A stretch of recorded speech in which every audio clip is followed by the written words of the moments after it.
Hello hello, je suis Hélène Picot, je suis coach en reconversion, créatrice de la méthode Rêver, Oser, Foncer et de l'arbre pour créer sa vie. Je suis auteure, conférencière, etc. etc. Donc en bref, une slasheuse épanouie. Et c'est de ça dont on va parler aujourd'hui, donc du phénomène des slasheurs, mais on va aller un peu plus loin, on va surtout parler du burn-out du slasher, ou du moment où il faut savoir lâcher une activité quand elle ne nous convient plus. Et franchement, c'est hyper important de parler de ce sujet. Alors, petit rappel petit rappel des épisodes précédents. Alors, qu'est-ce que sont les slashers? Les slashers, donc slasher, c'est le fait de faire plusieurs métiers. Donc, ça vient de la barre oblique, le fameux slash, et c'est le fait d'être, par exemple, consultant informatique, slash prof de yoga, slash créatrice de macramé, enfin bref, j'en sais rien, vous pouvez rajouter ce que vous voulez. Et en fait, moi j'aimerais plutôt rajouter, parce que dans la définition, c'est le fait de faire plusieurs métiers. Moi, je préfère parler d'activité. Et typiquement, moi j'étais vraiment slasheuse, donc bon, après on le reste à vie, hein, mais j'ai été slasheuse parce que j'étais coach, conférencière, auteur. Ça clairement c'est à peu près du même acabit, même si c'est des rouages différents, mais au final c'est la même, c'est du développement personnel, c'est de la reconnexion à soi. Donc même quand tu fais des méditations, des balades dans la forêt, ce genre de choses, ça reste du même domaine. Mais j'étais aussi agricultrice urbaine par exemple, et je créais des meubles en palette. Donc c'était des choses qui étaient finalement différentes. Je me mettais dans les activités, pas dans les métiers, déjà parce que c'était bénévole, pour en tout cas l'agriculture urbaine. Et en fait, c'est pour ça. Donc, c'est-à-dire que quand on est slasher, c'est pas nécessairement faire plusieurs métiers, ça peut être plusieurs activités. Ça peut être aussi slasher les statuts. Vous pouvez être tout à fait salarié, slash entrepreneur, slash bénévole, comme je viens de le mentionner. Vous pouvez, comme moi, slasher les lieux, c'est-à-dire être nomade et vivre dans plusieurs endroits. Et donc, après, slasher les métiers ou slasher les activités. Donc libre à vous, hein. Moi je pars du principe que la vie elle est globale et c'est la vie avec un grand V, il n'y a pas d'un côté la vie pro et de l'autre côté la vie perso, donc je mets vraiment tout dedans. Il faut que chacun des éléments me fasse vibrer, me plaise et que je sois en joie, hein. La bonne voie c'est là où il y a de la joie et ça c'est ce que je dis toujours. Mais du coup pour revenir sur le phénomène des slashers, donc c'est super, je pense que de toute façon on est tous multipotentiels, on est tous des slashers à l'intérieur de nous, hein, depuis qu'on est petit, on est curieux, un enfant est curieux de base, hein, et pour apprendre justement il va expérimenter. Et donc ça on l'a tous en nous, on le porte tous en nous, à plus ou moins grande échelle.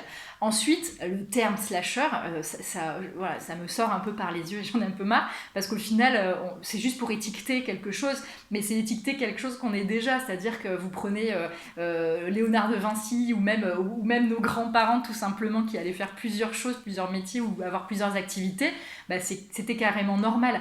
Sauf qu'après la révolution industrielle et compagnie, et puis on a continué dans le capitalisme, le salariat et compagnie, donc il fallait avoir le CDI, rester dans la boîte, enfin c'était ça le Graal.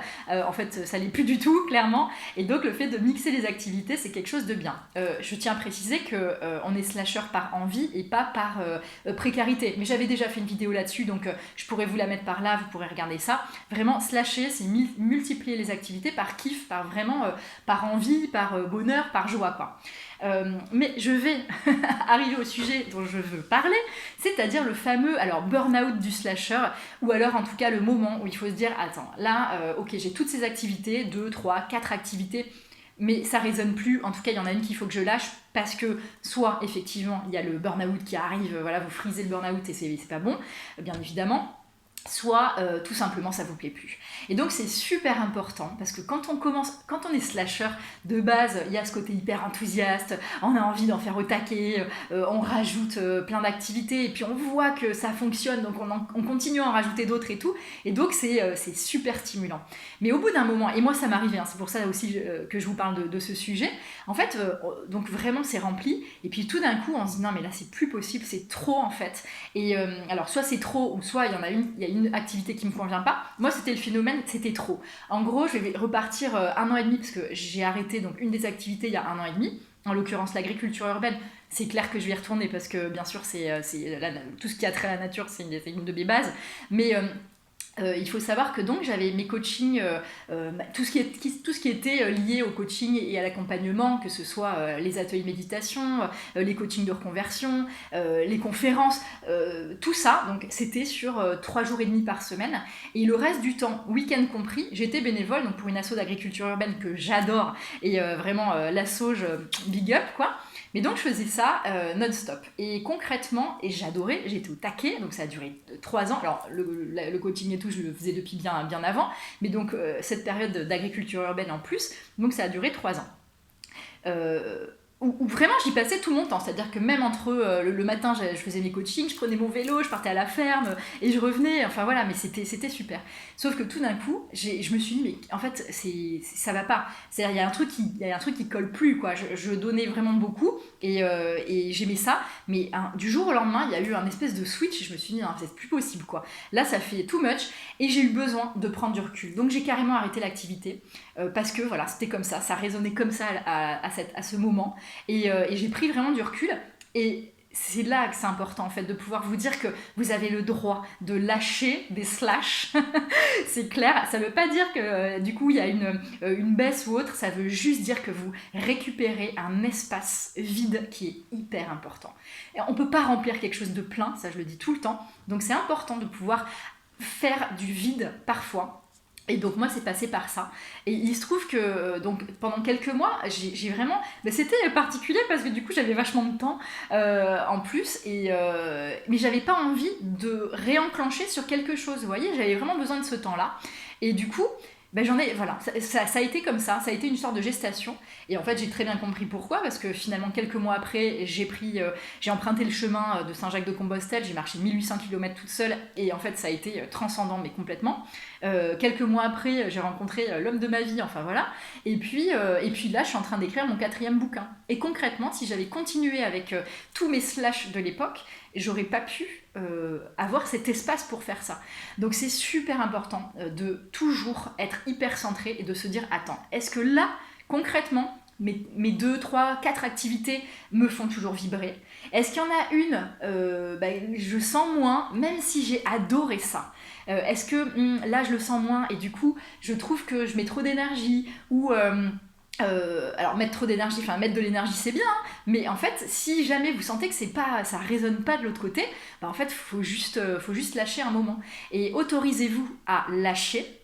Et même si c'était une activité entre guillemets rentable ou une activité qui vous permettait de gagner de l'argent, parce que vous allez voir, et c'est toujours pareil, la nature n'aime pas le vide. À partir du moment où vous allez dire par exemple bye bye à un contrat que vous aviez, quand bien même vous gagnez des sous avec ça, soyez hyper serein, hyper confiant, parce que vous allez voir que vous aurez un autre contrat qui va arriver avec pour la même somme, voire même plus, quoi.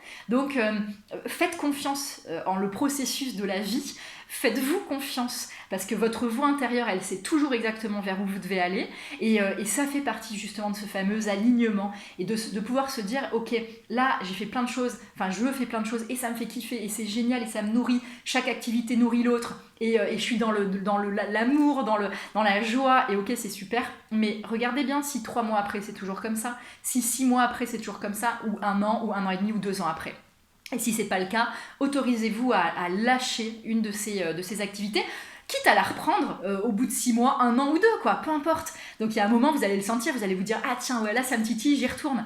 Et c'est pas grave, et personne va vous en vouloir. Vraiment, le plus important, c'est que ce soit toujours cohérent avec vous, parce que si il y a un truc si vous forcez à faire quelque chose, ce sera plus aligné et vous allez vous prendre le mur. Que ce soit un mur via un burn-out ou un mur parce que tout d'un coup, plus de temps et là vous explosez, non pas en burn-out, mais parce que je sais pas, un client sera pas content ou j'en sais rien. Donc c'est super important de toujours être hyper aligné parce que c'est ça déjà... pouvoir avoir du temps pour réécouter votre voix intérieure, quoi. C'est la base, votre voix intérieure et puis tout, hein, l'univers, les anges, les archanges, si vous êtes voilà, dans cette mouvance comme moi, mais ça peut être après Dieu, vos croyances, le simple fait de croire en vous, mais en tout cas, connectez-vous souvent à cette intuition et à cette voix intérieure, parce que c'est vraiment la clé, et n'attendez pas d'aller au bout du bout, quand bien même vous aimez vos activités, regardez de temps en temps, faites une pause et dites-vous, est-ce que ça me fait toujours autant kiffer? Est-ce que vraiment ce temps que je donne, parce que le temps c'est vraiment un luxe, hein, c'est la seule chose, l'argent, time is money, non, time is life, ça c'est vraiment ça. Le temps c'est ce qu'il y a de plus important, donc est-ce que le temps que vous donnez... ça vous met vraiment en joie, quoi. Donc, et si c'est pas le cas, récupérez-le et puis vous pourrez le redonner plus tard dans cette même activité ou dans une autre. Donc voilà, libre à vous. En tout cas, je vous souhaite surtout de rêver, d'oser, de foncer, d'aller jusqu'au bout de vos rêves.